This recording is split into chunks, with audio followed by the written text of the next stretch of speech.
Good morning friends, Mampi বলটা ব্লগে তোমাদের অনেক অনেক স্বাগত। তো দেখো সকাল সকাল আমরা সবাই চা নিয়ে বসে পড়েছি। তো এবার আমরা চা খাবো। তো চা খাওয়ার পর ঠিক 8টার সময় আজকে আমার বর আমাকে এই যে ছাতু গুলে দিচ্ছে, ছাতু খাবো। তো তারপরে দেখো সন্ধেবেলায় আমার একটু ইচ্ছা হলো যে একটুখানি চপ খাবো, আজকে ইচ্ছে হয়েছিলো। তো এই যে আমরা চপ কিনতে বেরিয়ে পড়েছি, আমি আর আমার বর। তো আজকে একটু চপ মুড়ি খেতে ইচ্ছে করলো সন্ধ্যাবেলা। তো তারপরে এই যে চপ কিনতে বেরিয়ে পড়েছি, আমরা বাইকে করে যাচ্ছি।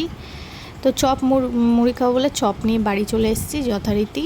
তো এই যে এবার চপ মুড়ি খাবো, আর তারপরে তোমাদের জন্য থাকছে চমক, রসগোল্লার রেজালার রেসিপিটা দেখে নাও। তো এই যে কাজু বাদাম আর পোস্ত বাটা, টমেটো বাটা, এখানে হচ্ছে রসুন বাটা, এখানে হচ্ছে তেজপাতা, গোটা গরম মশলা, কাঁচা লঙ্কা, আর এই যে আদা বাটা, আর এটা হচ্ছে পেঁয়াজ বাটা। তো আর এখানে রয়েছে রসগোল্লা। তো দেখো বন্ধুরা, প্রথমে এই যে জলটাকে গরম করা হচ্ছে, কড়াইতে জল দিয়ে এবার এর মধ্যে রসগোল্লাগুলোকে ছেড়ে দিতে হবে। তো এটা কিছুক্ষণ ফুটবে যাতে এটার মানে মিষ্টিটা একটু কম হয়ে যায়, যেটাকে বলে এই রসগোল্লাটাকে ধুয়ে নেওয়া। তো দেখতে থাকো। দিলাম গোটা গরম মশলা নিয়ে ফুটবে, একটু সরে যায়। তারপরে রসুন বাটা দিলাম,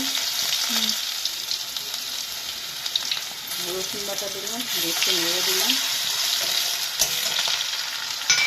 তারপরে পেঁয়াজ বাটা দিলাম, তারপর আদা বাটা,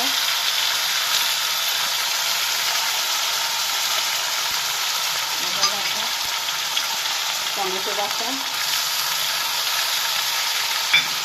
একটু নেড়ে দিলাম।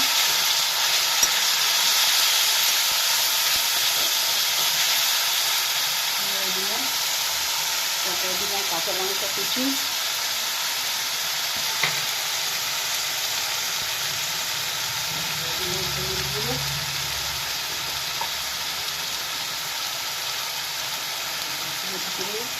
হলুদ দিয়ে দিলাম।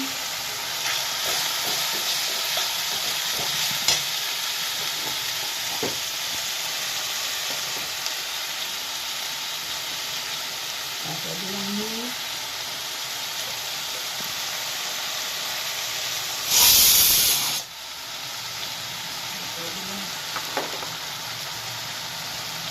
চিনি, তারপরে চিনি দিচ্ছি,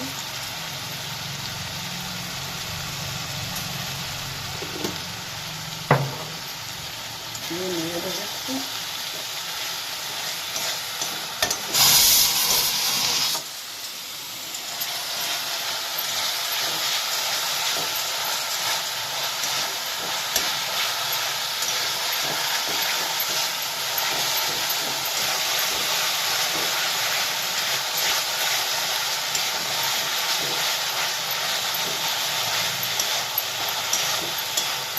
কষিয়ে নিচ্ছি ভালো করে মশলাটাকে।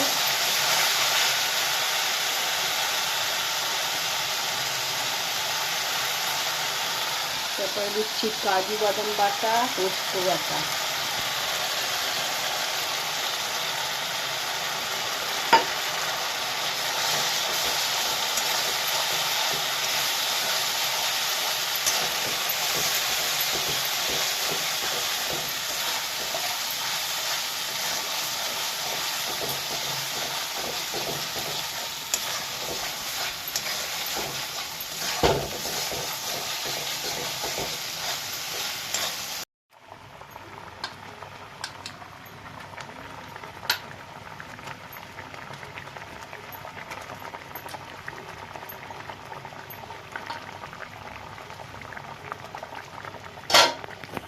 গরম মশলা দিলাম।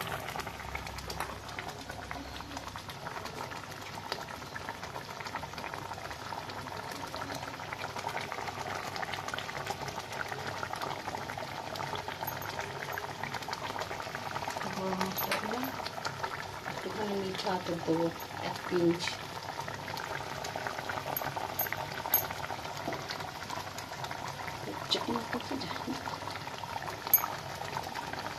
বেশি দিলে কিন্তু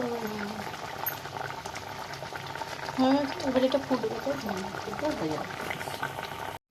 দেখো বন্ধুরা, রসগোল্লার রেজালা রেডি।